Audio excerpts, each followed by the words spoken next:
Hey, everybody, welcome to Bucs Live. I'm one of your hosts. I'm Rick Hughes. Next to me is the dazzling David Whitescarver. And we are here to talk Bucs football as always. It's going to be a full show. Got lots to talk about around the league, around the division, plenty to discuss. So let's have a good time right here on Bucs Live. Are you ready?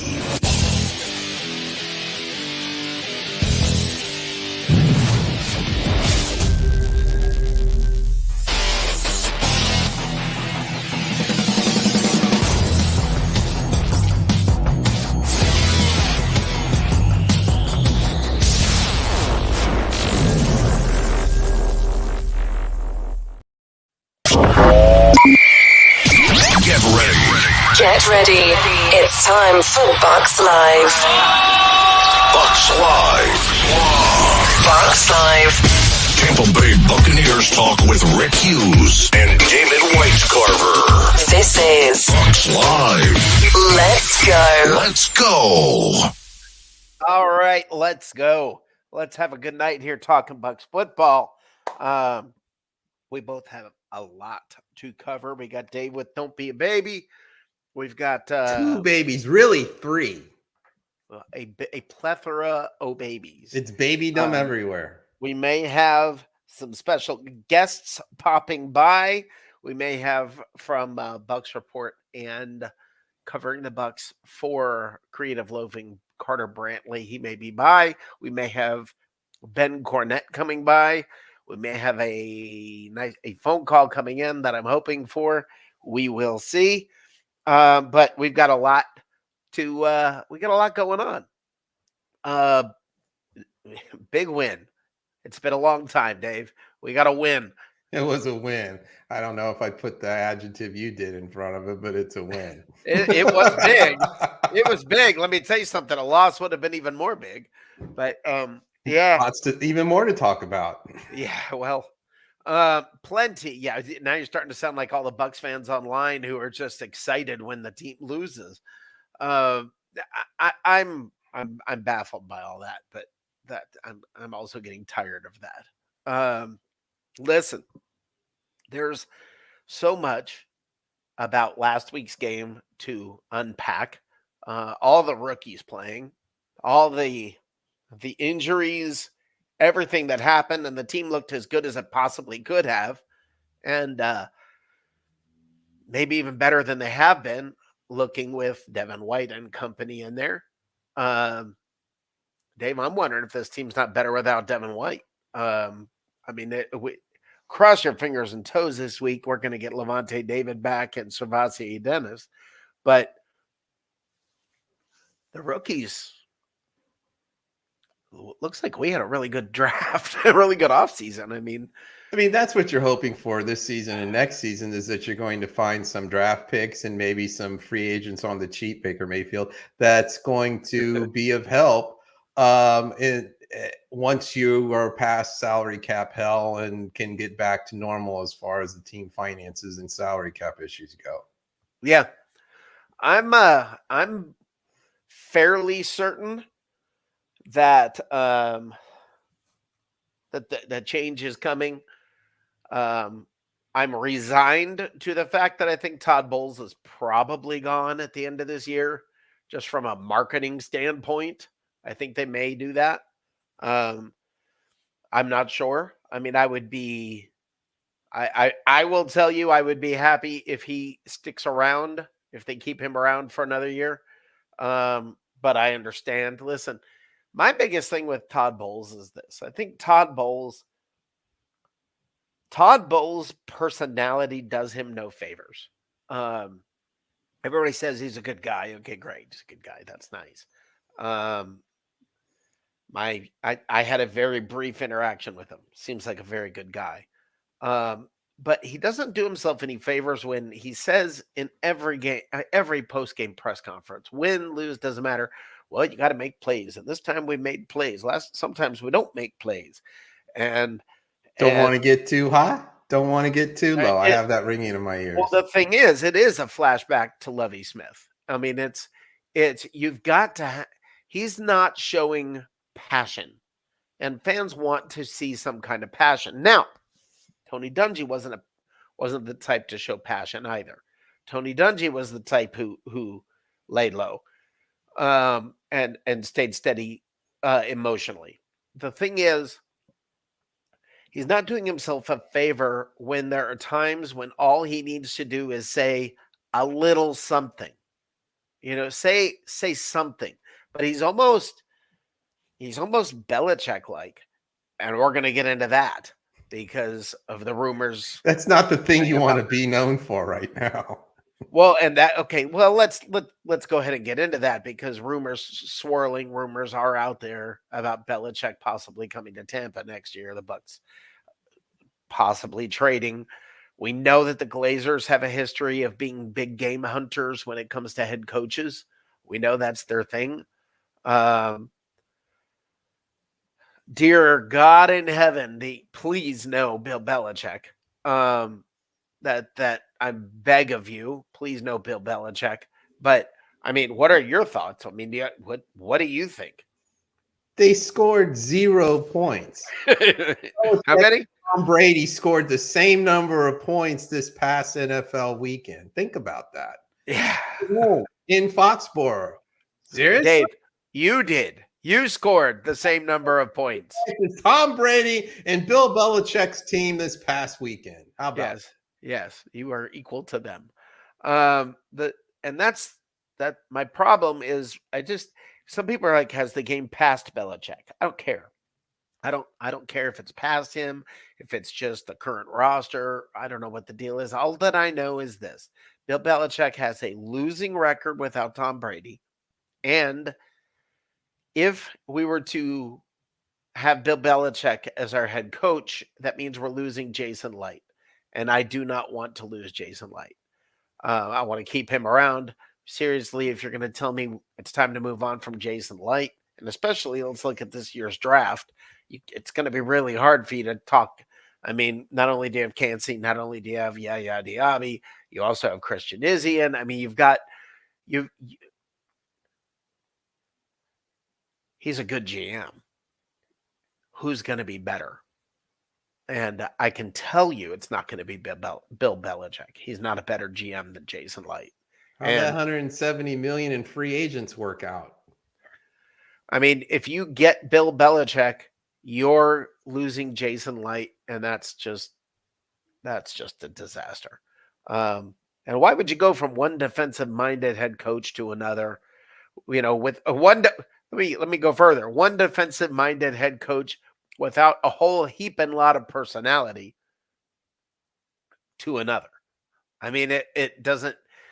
I just don't see why. I mean, I think Bill Belichick would sell tickets for the first year, but I think pretty quickly fans would grow disenchanted, and then we're going through the spin cycle all over again, guys. This team needs another Sam White. 2 years, boom, out. 2 years, boom, out. That sounds like a joke, but it's not. I know, I'm not joking. I mean, no, look at who he drafted, right? I mean, yeah, that guy. Everybody says Dungy really well. He absolutely, and he's entertaining. Did. Yeah. When he called up the radio station, "This is Sam from Tampa." Oh, that's hilarious. So yeah, it just, to me, yeah. I mean, but all these fans are out here crying about it, acting like babies. Everybody's out here just, there's so many people, so many things, and Bill Belichick whining about, their loss. There's a lot of people that are just flat out, I don't know, that are acting like babies, and who knows more about that than Dave.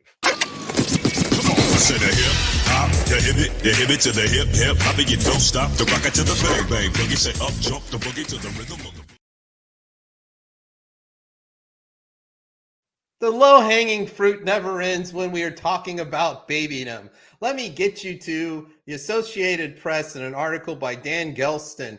Here's the headline: 49ers linebacker Dre Greenlaw, Eagles security chief, Isn't the security chief supposed to be the guy to keep things calm, to save you from yourself, and to keep things on the up and up? But no, the security chief, Dom DeSandro, ejected an NFC title game rematch. Let's go straight to the comments from 49ers coach Kyle Shanahan. Quote, I tried my hardest not to lose my mind. I just can't believe someone not involved in the football game can taunt our players like that and put their hands on our guy's face. From what I was told, Dre did it back to him. He kind of mashed him in the face for a little bit, so he got ejected. So we have one incident and two big babies. Dre Greenlaw, you didn't do your team any favors. You know it. The whole thing knows it. The whole league knows it. You put your hand on a guy who's not a player, you're out. You're no longer available in a very important game for your team. You're a baby. Stop it. Dom DeSandro. You're the security chief. You are supposed to be the guy to prevent these type of incidences from happening. But no, you got all macho on yourself and you had to go get in a player's face and you get ejected too. Oh, sure, the Philly crowd loves you. But again, it's the Philly crowd. Stop being a baby, act like a security chief, and quit getting in players' faces. What's the matter with you? Stop being a baby. Now, I want to close on some happy baby news because this low-hanging fruit is getting ridiculous on the baby front. So guess what? Baker Mayfield and his wife, Emily, are expecting their first child, a lovely girl that's expected to be born in April. So God bless and congratulations to the happy couple.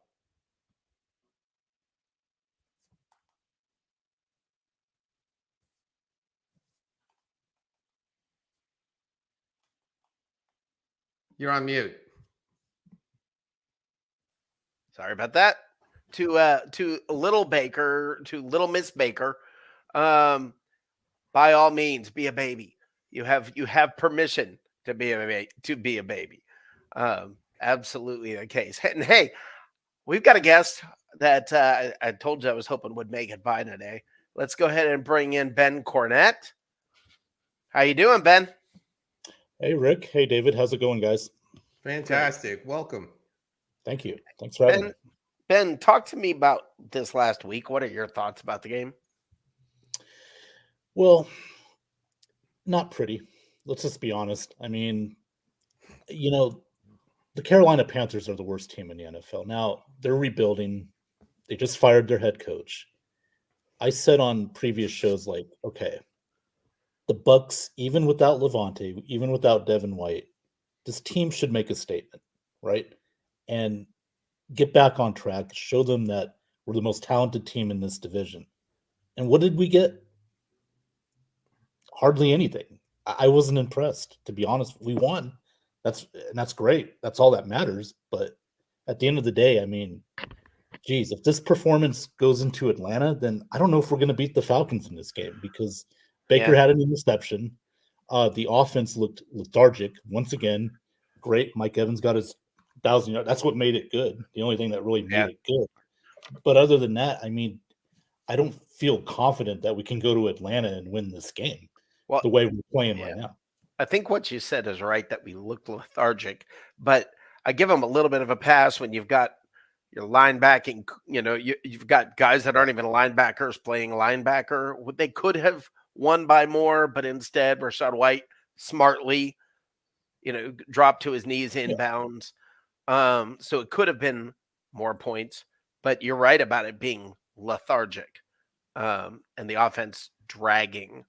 Well, I think we got it, and I was expecting the Panthers to have a little extra juice because their coach did get fired. It's almost like the team kind of rallies around itself and say it wasn't, it's not just, it's not just the coach, or it wasn't really so much the coach. The team's got some incentive to play well, and I thought they played decent. They played decent, but that kind of, which is an improvement. Well, I don't think that kind of decent's going to beat the Falcons. And let's be clear, and do you guys both agree, the entire season rides on this week? Yeah, I do, because the good thing is you're only 1-1 in the division play. You still got 4 division games to go. Right. But you got to make a statement here. And beating. I called this win a wet fart win because we squeaked by the Panthers. Let's just be honest. We squeaked by them, 21-8. Oh, I need a minute. that's awesome. That is awesome. Thank you. That is awesome. I haven't needed a minute in a long time. Please come back more often. No, that is awesome. The wet fart win. I will never forget that, unfortunately. Well, and ironically, it rained most of the game too. Yeah.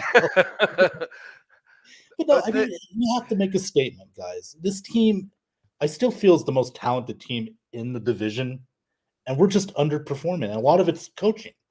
Todd Bowles needs to really coach well to save his job at the end. To me, he lost me when in the Colts game when Mike Evans said throw the red flag, challenge the kid. I caught the ball. What did Todd Bowles do? He just stood there like, nah. You know what? I got all 3 timeouts, but I'm not going to use later on. Let me just keep them. You know. But the point is, stand up for your players. You know, show them that you're invested in them. That's what a good coach does. Well, and he does seem. Yeah, he does seem to have an odd lack of he's always ending the game with timeouts in his pocket. I agree with you about that. I don't understand his use of timeouts or lack of use. I mean, it just seems like he's a little. What I got tired of is I'm tired of being behind by 14, and then this frantic comeback, which to Baker's credit, he's done a very good job with. You know, and listen. This last week was the first week during the game where I said during the game. Now, Dave, you know, Ben, I'm not sure if you know, but I've stood by Baker.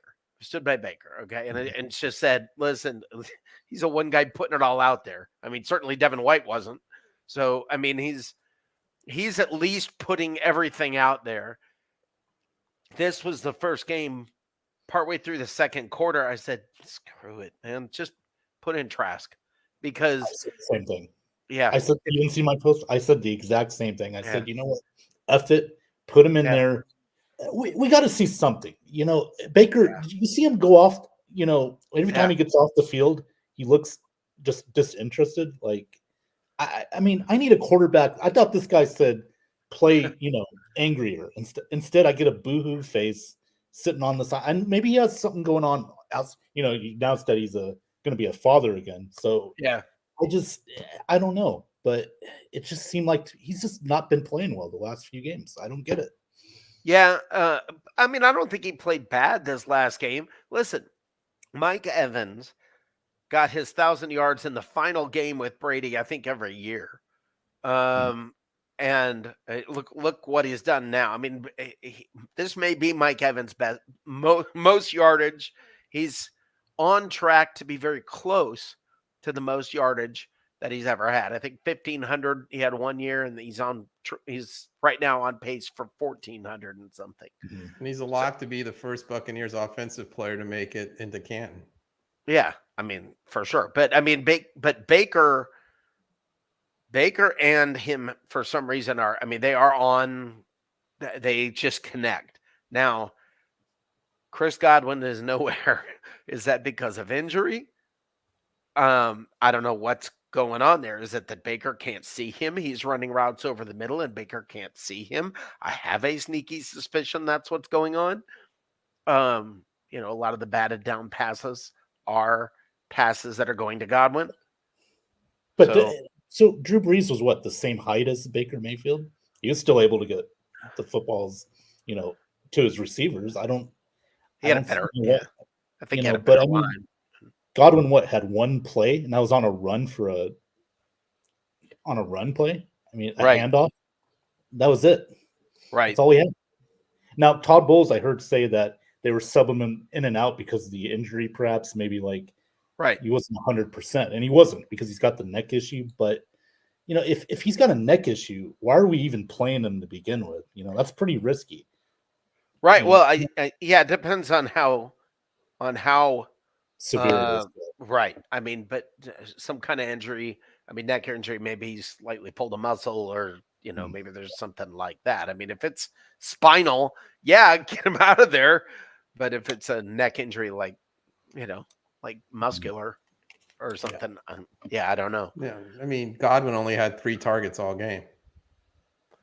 Yeah, something's up with that. I don't understand it. Trey Palmer had 5. Yeah. And Bucs Raised Bolts said, by the way, he talked about Dave. You and I discussed this before the show. Brian Burns did the same thing to the Bucs when he got kicked out of the game for being a baby and punching Cody Mauch in the helmet. What an idiot. Well, I thought he thought that was like a college football playoff committee member. Yeah. No, because he went to Florida State. Yeah. Yeah. No, so it's hard sorting through all this stuff just to come up with 1 or 2 for the week. There's a lot of disqualifications this week, including FSU. Oops, I'm sorry. Did I say that out loud?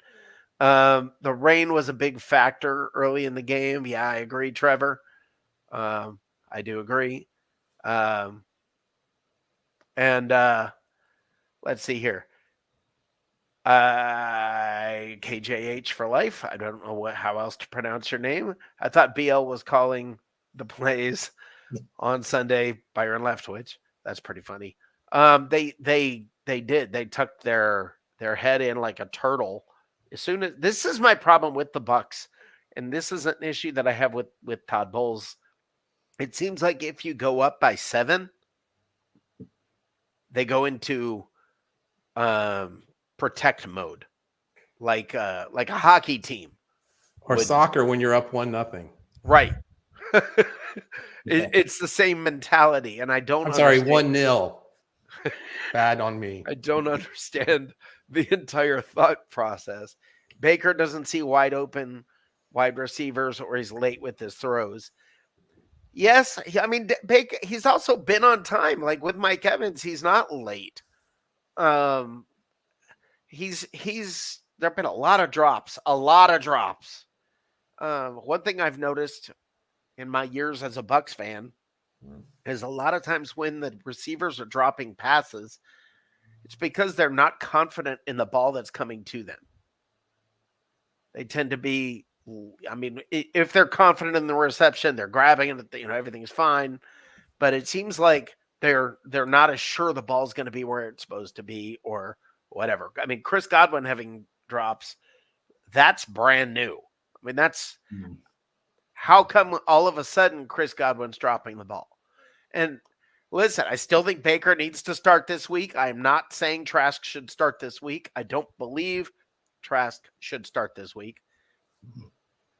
But if this offense is anemic or not doing anything, you see, it's kind of a double-edged sword, guys, because Baker, if he has another one of these games like this, then yeah, I mean, you should go to Trask. But the problem with Trask is he doesn't have the first team snaps, and he's not really familiar. He doesn't have enough time with Evans and Godwin. Right. And you're throwing him in an environment where you got to play Green Bay, which is all of a sudden getting hot. Right. Jacksonville, who unfortunately lost Trevor Lawrence last night, lost a tough game, and they're still good. So you're putting a guy in there that's going to go up against 2 pretty good teams here, and that's tough. But I know Mayfield still gives you the best chance to win, but at this point, he's really not playing well. He needs to show me he needs to have a really good game this weekend. Well, I don't think he's playing bad, but he's not playing well. He's got to play better. Yeah. Right. I agree with that. And but it seems like the offense is waking up. It does feel like the offense is there's some life to it now, but this goes back to, okay, we're up by 7. Now stop. And that's the thing that I think especially against Carolina, a team that's not very good. You need to, put the foot on the gas, keep going, dominate. Right. And that's exactly correct, Ben. I don't think they have that next gear. I don't think Todd Bowles has they're not allowed to find out if they have that next year or that. not. There you go. That's a good way Coaching. to put it. Yes. Coaching. Yeah. Yeah. And I mean, man, I want to see Todd Bowles succeed. I do. I want to. I mean, everything in me says, man, it'd be great to have a guy that's, I mean, he seems like a good guy. He seems all of that, but awesome that I'd rather win. Now, the problem is he does have his hands tied behind his back with the salary cap. It's not really fair. It's not a little bit when people make comments about $75 million in dead cap space. When you actually look at what that means, that's a big deal. And he doesn't have a fair opportunity. We aren't comparing Todd Bowles coaching versus other coaches. I mean, if this team, let's say the Bucs win this week and they're 6-7. Let's say the Bucs win the division. Worst case scenario, he can go to the Glazers reasonably and say, listen, man, I did just as good without the greatest player of all time and $75 million in dead cap space. Yeah, but he had that greatest player of all time had a lot of stuff going on last year, Yeah. Well, and I'm going to just say it. I've been on record saying it. I think he booted Bruce Arians out. That same great player of all time booted Bruce Arians out, and that's where, like you said, Rick, Todd Bowles got really put in a tough spot because Bruce Arians all of a sudden retired. Now he's got to, coach come in with. Well, wait. If I remember correctly, Bruce Arians wanted this to happen at that point in time. So Todd Bowles would be put in a good situation to succeed. Wasn't that the reasoning behind all that shenanigans? Well, but now I have a feeling that this is what actually went down. I have a feeling Tom Brady said, Brady was debating coming back, not coming back. The Bucs were asking him to come back. And Brady said, I'll come back under these conditions, and gave some conditions. And Bruce Arians said, tell you what, fine. You want these conditions? Go ahead. I'll get out of your way. And I think he didn't give up the golf cart. I think that's how it went. And, then Arians said, I'll step away. Sure. So basically, Rick, what you're saying is Tom Brady told Bruce Arians to get out without telling Bruce Arians. Right. No, yeah. Ask Antonio Brown. Tom Brady was the general manager of the Bucs for his entire tenure. So, yeah. Well, I mean, I think that's mostly true. I think the reason Brady came was partly because of Arians. I think Light did have something to do with it. I do not want to lose Jason Light this offseason. I don't know how you guys feel. I do not want to lose Jason Light. And if we get Belichick in here, we're going to lose Jason Light, and that just terrifies me. Well, here's the problem, guys, and I want to throw you a stat real quick. Sorry, Dave, I didn't mean to interrupt you. Oh, no. But I just want to say this. The last time we have had a head coach longer than 3 years here was John Gruden. Yeah. Yes. This is Ben. Hallelujah for bringing this conversation, because we had to trade to get him. Yeah. Not only that, I mean, how do you ever build a franchise? Look at Tomlin.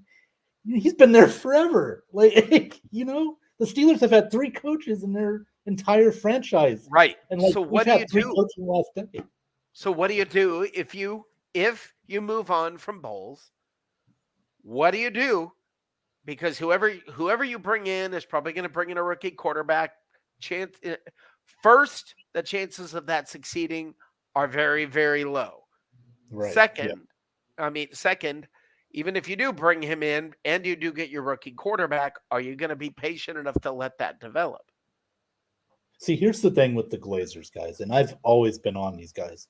They have butted their heads in football business too much, in my opinion. That's why you see the cycle, you see the hamster, keep, cycling and stuff like that. They need to have and I'm surprised Jason Light's lasted this long, to be honest with you.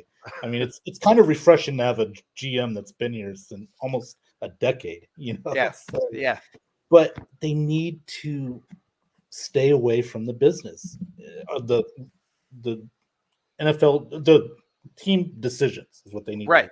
stay away from. Let your GMs do their job. That's what they need to do here. Now, as far as who they're going to get it, if Bowles gets let go, obviously, we don't know that yet.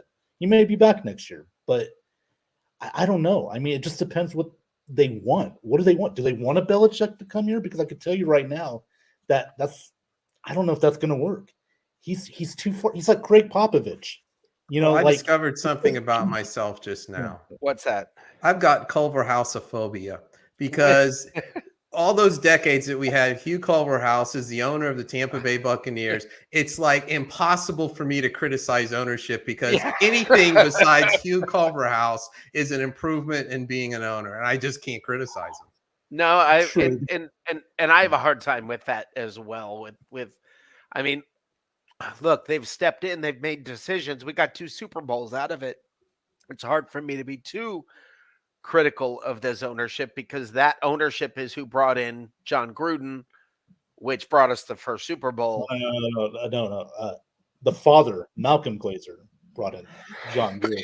That's okay, but that's I'm saying the ownership. Let me bring in right now this guy covers the Bucs for Creative Loafing and Bucs Report. He's the co-host of the Rebler. I hope I'm saying that right. Bucs podcast, Carter Brantley. Come on in, Carter. How you doing, buddy? I'm doing all right, fellas. How are y'all doing? Good. Welcome, Is it Carter. the Rebler? It's just RBLR, but like you can say Rebler, like it doesn't really matter. Okay. Just talk about it, all right? Carter, we're having a good conversation here about what do you do? I mean, do you change coaches? And if so, are you willing to stay the course with a new coach? Because the Bucs just keep coaches for 2, in great circumstances, 3 years.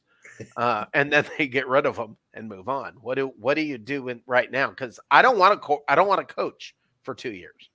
I want a coach that they're going to commit to and go through the hard times with.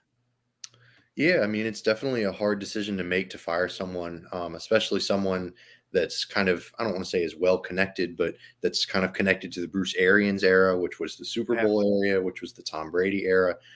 So it's difficult to let go of Bowles because then you're essentially telling Bruce Arians, hey, man, your guy's trash. Like he needs to get out of here.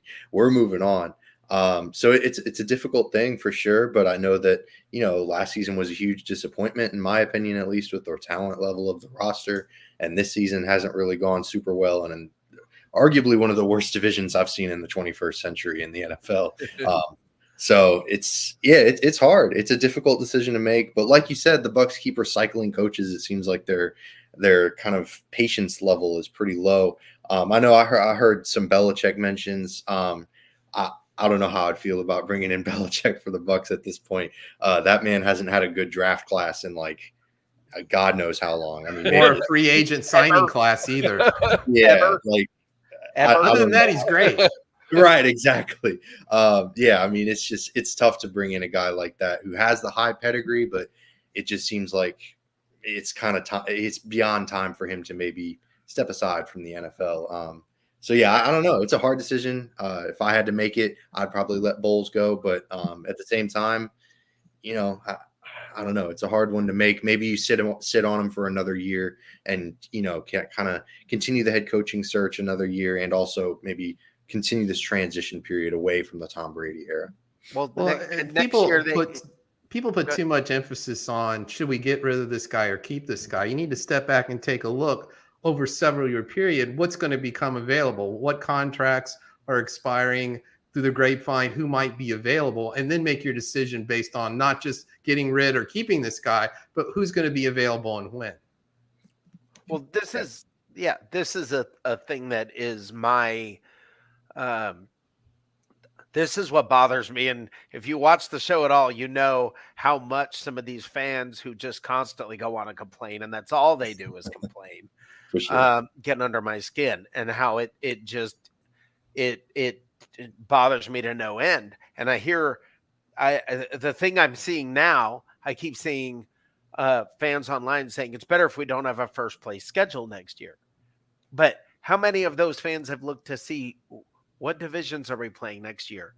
What's going to happen next year? What is the future? I mean, I can tell you this. I can tell you next year, the 2 divisions that we play, are the AFC West and the NFC East. Doesn't matter what position we come in, first, second, third, whatever.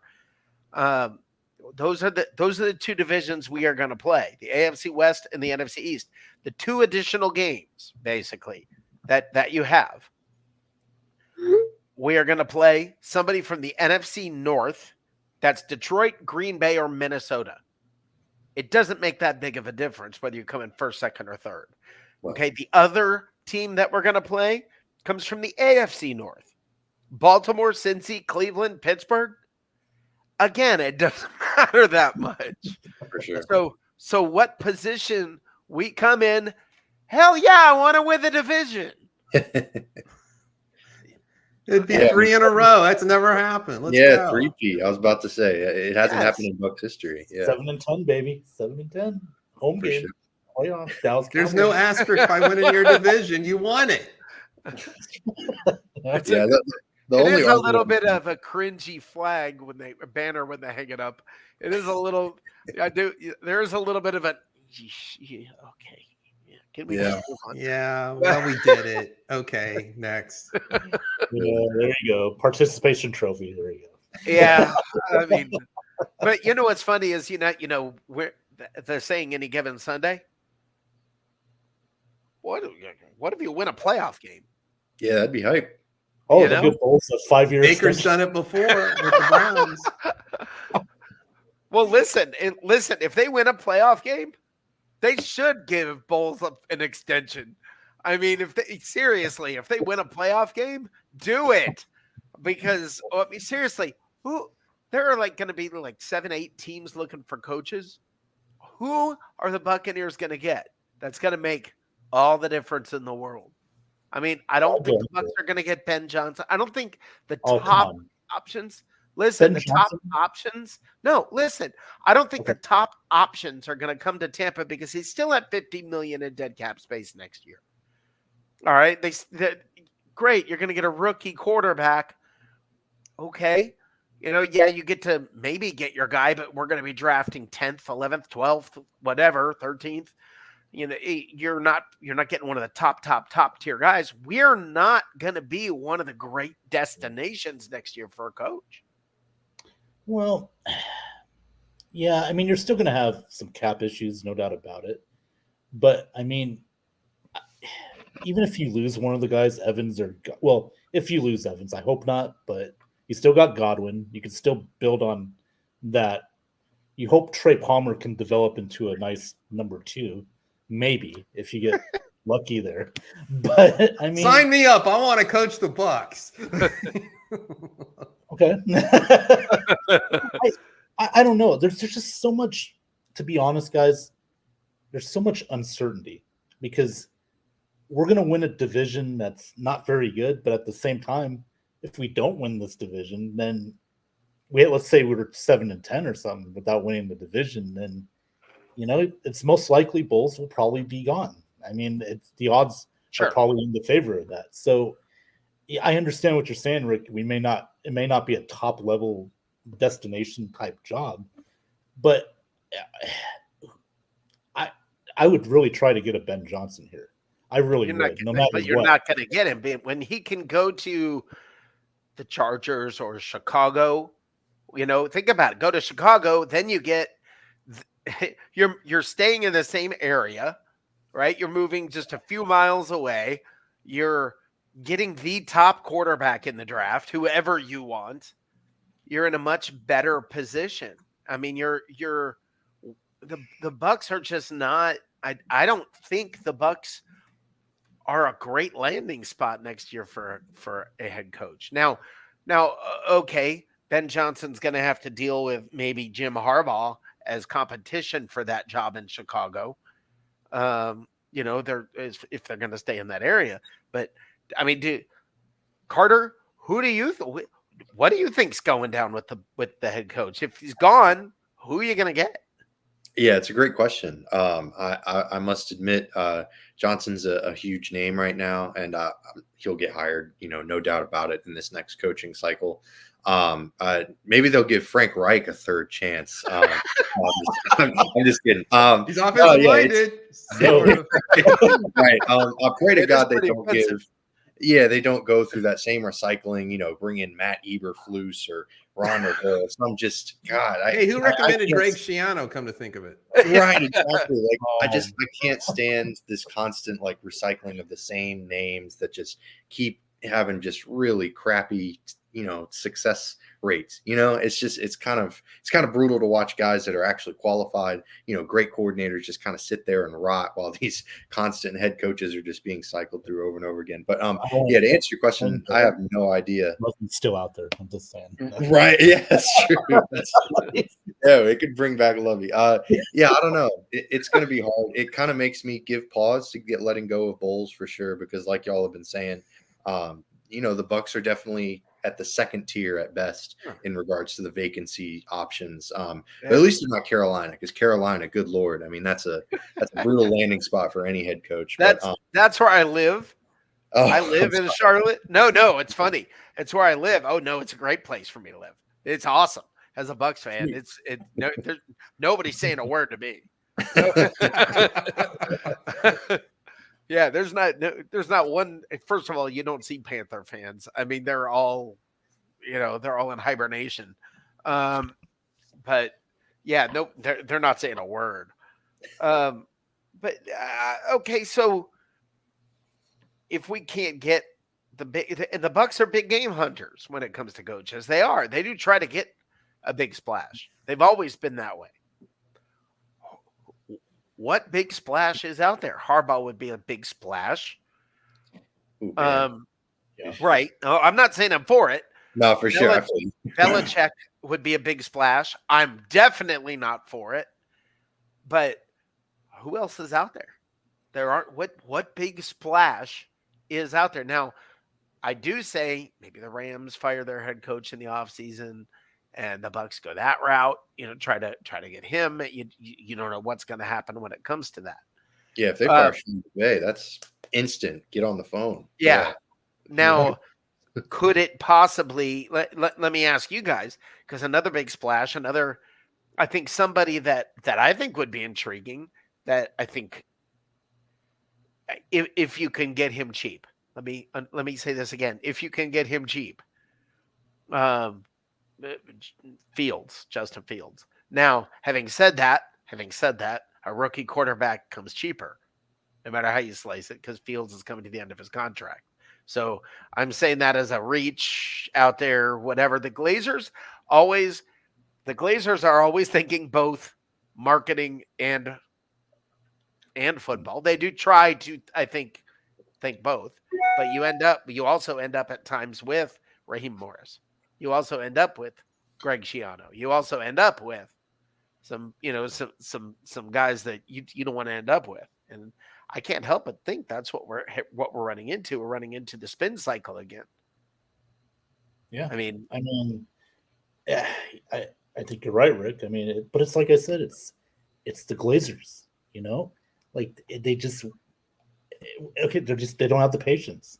They see something that's like, all right, got to make a change here. We don't like it. But Ben, you're saying get rid of.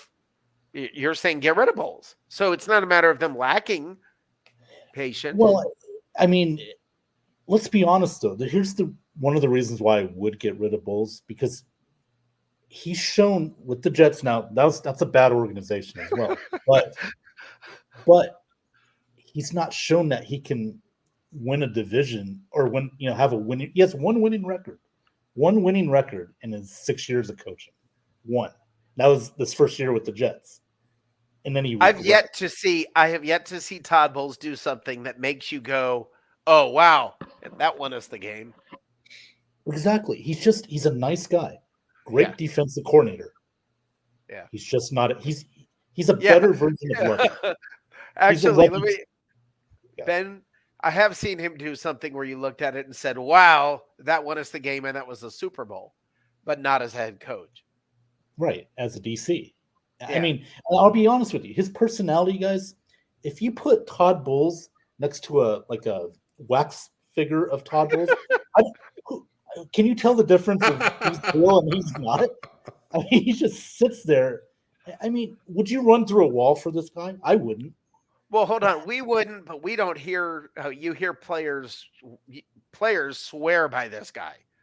All right, they swear. Now that's not the end all beat all. There's a lot of really great players, coaches that Yeah. suck as coaches. Now I'll go with this. I would be very happy with this as with Todd Monken. I'll throw out some names, and I'm going to throw 3 names out that I'd be if they hired any of these 3. I would say, all right, I'm interested. And one of them is there's no way it'll ever happen, but I'd be okay with it. Raheem Morris. Okay, number 2, Rich Bisaccia. Number 3, Todd Monken. I'll take any of those 3, and then say, but then I'm saying, I don't care how bad it gets. 4 years that guy's on the sidelines. Todd or Rich Bisaccia. You know why I would take him? Special teams coach. Yeah. I'll tell you why, because he knows both sides of the Yes. offense and the defense. Yes. Where you don't have to worry so much about him controlling one side of the ball. Like Todd Bowles is the defensive coordinator as well as the head coach. Where Rich Bisaccia would be just the head coach. Right. Whereas Todd Monken would probably be the OC as well.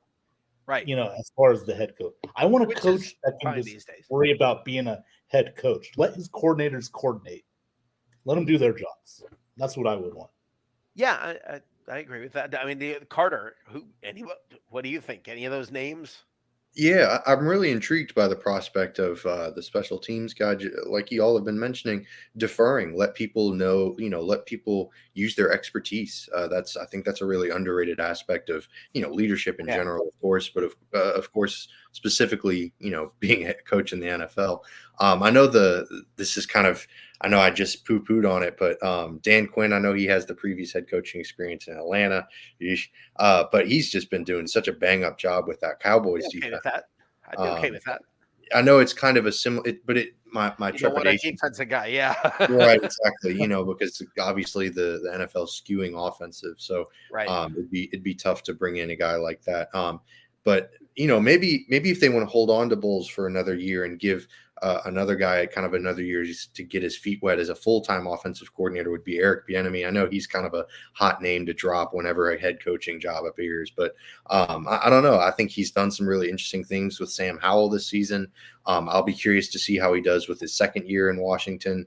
I doubt that teams look at this 1 year as kind of that's enough time. Let's get him in here. Like, no, he probably needs at least another season. So that would kind of be an argument to keep Bowles kind of as a lame duck, so to speak, instead of just bringing in like the Texans did with poor Lovie Smith last year. That was kind of brutal to watch. I mean, I know Lovie had his troubles with the Bucs, but good Lord, I don't know if anybody deserves that.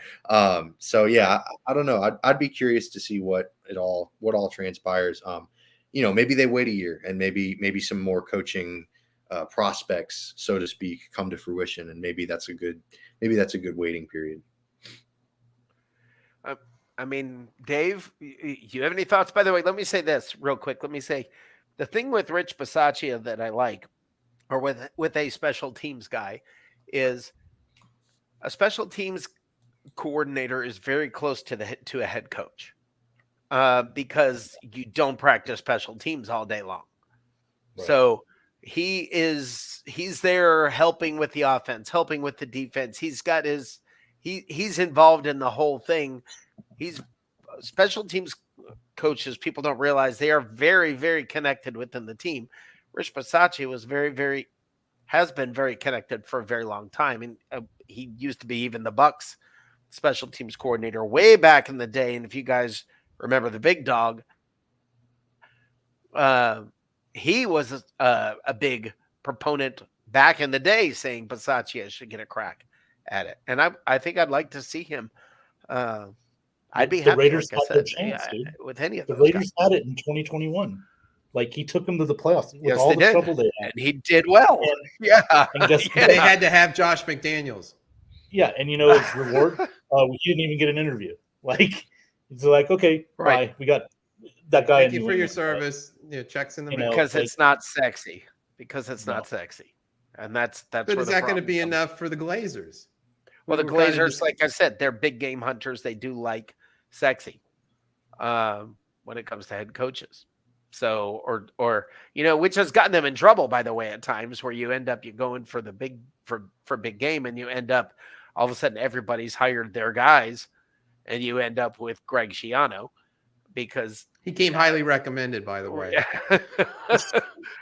By who? by Belichick. That's how they ended up with him. Is Belichick said And we hire can end up Schiano. getting Belichick. The Right. big figure. Right. It's terrifying. But Yeah. I mean, I don't know. I mean, I brought up Raheem. Is he seasoned enough? You guys think now? Yeah, because look what he's done. He's improved with every team he's been with, coordinating. They've improved. And I think, listen, Raheem got put in a bad spot, guys. If you remember, you remember, Gruden was fired at the end of January of 2009. Yeah. Usually when you fire coaches, it's right the day after. It's Black Monday. Yep. Well, he didn't get fired till like a month later. And Yep. Raheem Morris was promoted to defensive coordinator that time. But Yeah. all of a sudden they got rid of Gruden. And, I think we know the backstory. We won't get into it. But all of a sudden they said, okay, Raheem, you're the head coach. So, and he got put in a tough spot. And he still had a 10-6 record in 2010. Yeah. So, yeah. By the way, this is a hilarious comment. Jim Harbaugh orders the garden salad at Skyline Chili. I didn't think a Michigan guy could have any of that Skyline chili. That's against the rules. Yeah, that's true. That is a Cincinnati thing. I'm not sure he. That's against the rules. Yeah. That school to the south. I mean, that's where Skyline chili is. We don't have that. But I don't know. I mean, Carter, your general thoughts on this week coming up. What do you expect? What do you think? Which team's going to show up, or what's going to show up? Oh man, it feels like you're kind of just rolling the dice every time you try to make a prediction when it comes to the Bucs every week. Yeah. And the same could be said for the Falcons, really. Desmond Ritter seems to be just as turnover prone as really anyone in football. You saw it in the Bucs game, the first Bucs game. He had the 3 red zone turnovers. Each time he kept flirting with the end zone even more, and just seeing how close he could get without actually scoring, and then giving the ball. It was tough to watch. So I don't know. I mean, the Falcons aren't very good, but shoot, neither are the Bucs. So honestly, I'm kind of torn because half of me expects the Bucs to come out and play really hard, because this is arguably the most important game of the season. It's not arguably the whole season, right? Yeah, the whole season rides on this for sure. So you'd expect them to come out, play with some fire, play with some aggressiveness. But then again, it feels like when Baker Mayfield starts to feel that, he can get a little overly aggressive. He can get a little too excited, sort of like the eager elementary school kid that gets too excited and then bangs his head on the fence or something, running around. So it's kind of tough. You certainly want him to keep his emotions in check, and at the same time, Todd Bowles, that's kind of his thing. He's kind of seems to be even keeled, for better or for worse. So I don't know. Honestly, I don't expect the Bucs to pull it out on the road, but at the same time, I'm looking for just, I don't know, at least a close game.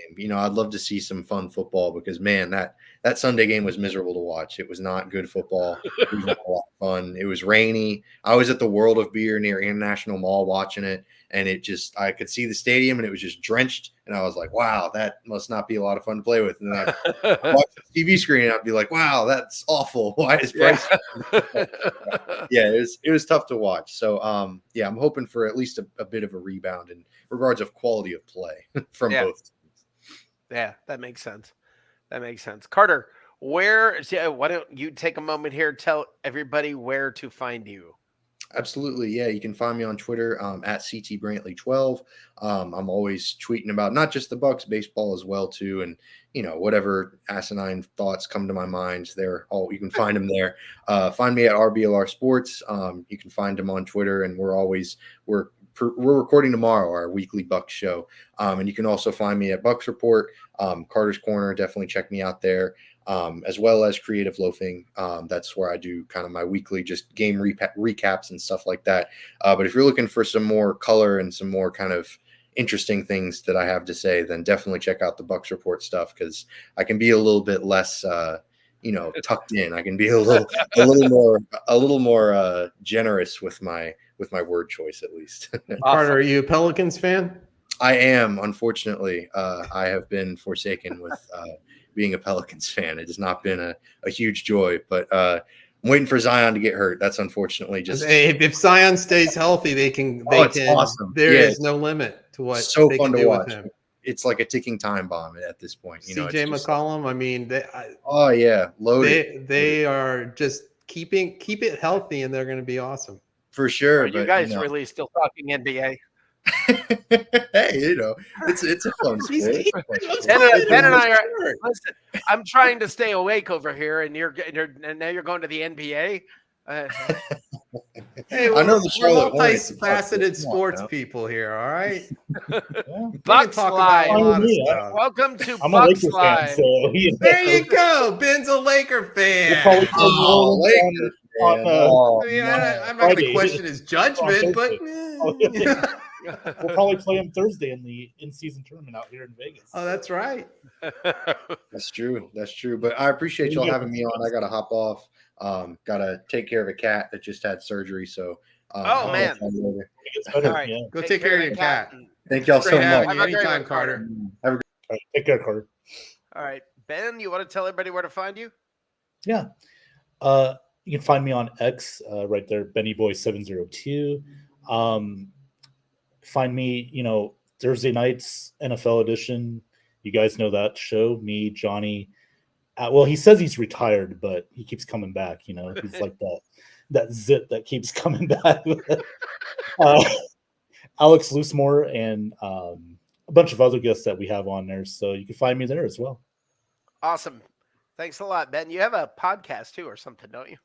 Oh, yeah, I do run some shows. I have at it every Friday nights at 10 p.m. Eastern, 7 p.m. Pacific. We just do like anything. We talk about anything. It's uncensored. Whatever you want to talk about, we go with it. I'll just ramble. Including the Lakers. Including the Lakers. And then we've had shows where a good friend Alex Schomber was at a Buc-ee's. And, we just had him tour the Buc-ee's. Talk about it. But we just do stuff like that. So at random. Excellent. Well, thanks a lot for coming by, Ben, and I hope you'll do it more often. Yeah. Oh, appreciate it, Rick. Pleasure, David. Ben. You guys take care, guys. Thanks. Have a great night. Awesome.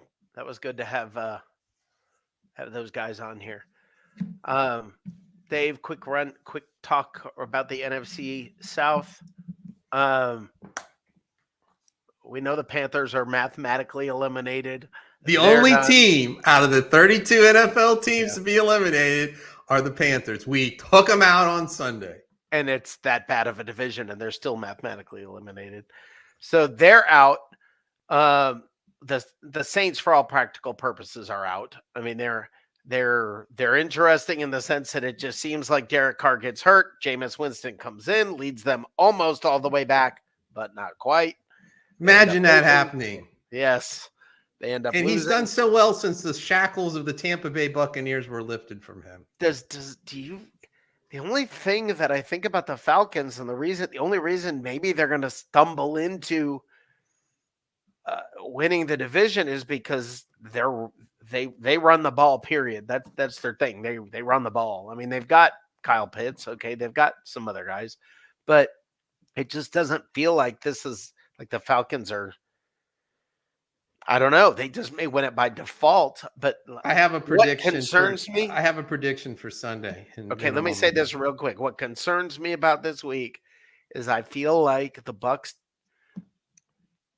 for whatever reason, may not match up well against the Falcons. It's not that they're not better. It's just that they may not match up well, and that concerns me. What's your prediction?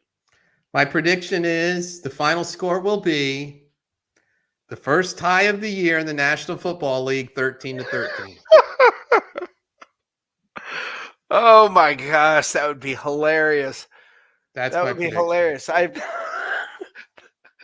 That's awesome. I hadn't even thought about a tie. It can happen. Hilarious. It's just it's really hard to do, but I think it could happen this week. Yeah, that's hilarious. That's hilarious. Wow. Looking forward to Sunday. Yeah. Let's see. What do we got here? Ramona saying Harbaugh would be better fit for a twerker in a rap video than the next head coach. That man has the okay. I'm not even sure where to go with some of this from Ramona. Let's see. The reason Josh McDaniels got fired is because he wouldn't play Army men with Al Davis' son. Ramona, you're awesome. You need to be around here more often. Panthers beating the Saints. Christopher, you think that's going to happen this week? Are they playing each other this week? Are the Panthers and Saints? I thought the Saints. Yeah, that might be the case. Actually, that might be the case. But if the Panthers beat the Saints, that's hilarious. But what in the world? It all comes down to this, guys, this week. It all comes down to this week for the Bucs. Listen, there will be no bigger game this year. This is a playoff game, 100% a playoff game. There is no doubt this is a playoff game. If the Buccaneers lose, they're out. The season's over. If they win, they're in first. It's that much of a difference. There's literally a swing from being out of the division, out of the conversation, they're done, or they're in first place. It's kind of an odd little setup the way it's all gone down. To keep our listeners informed, yes, it's the Panthers at the Saints. It's a 1 p.m. kickoff on Fox this Sunday. So if you don't have the NFL ticket, you may want to get it to make sure you get that game. You'll be watching the Bucs game at that time, I'm sure. Anyway, guys, glad you are all here. Ramona, thank you for being here. KJH for life, thank you for being here. All of you guys, Trevor Smith, Christopher Cole, as always, Christopher the champion. You are awesome. And Bucks Rays Bolts, all of you guys, thanks for coming by and contributing. Please hit the like button, the share button, the whatever button. And thank you for coming by, all of you. It was great having you here. Dave, any final words? Well, you have an opportunity to go into first place this week, so let's make the most of it. If you don't, the season is over. It's that simple. You're 3 games out, basically. If you lose, you're 3 games out. If you win, you're in first. That's actually not a joke. That's how it works. We're 1 game behind the Falcons now. If we lose to them, we are 2 games behind, and we will have lost to them twice, so they have the tiebreaker, effectively 3 games behind. We need to look up what happens in a case of a tie. Yeah, I know. That's amazing. You got me thinking. Now I'm going to have to research that over the next few days. Thank you all for being here. Dave, final words? Go Bucs. Let's have some fun with it. I mean, it's a down year. It's a down year for the whole division, but it's Sunday, it's NFL football, and it's our Bucs. Go Bucs. Yeah, exactly. All the bitching that's going on and all the fan groups and all that, just shut up. Hope the team wins. You might as well. I mean, if you're going to say you're a fan, be a freaking fan. Go Bucs. Go Bucs. Go Bucs.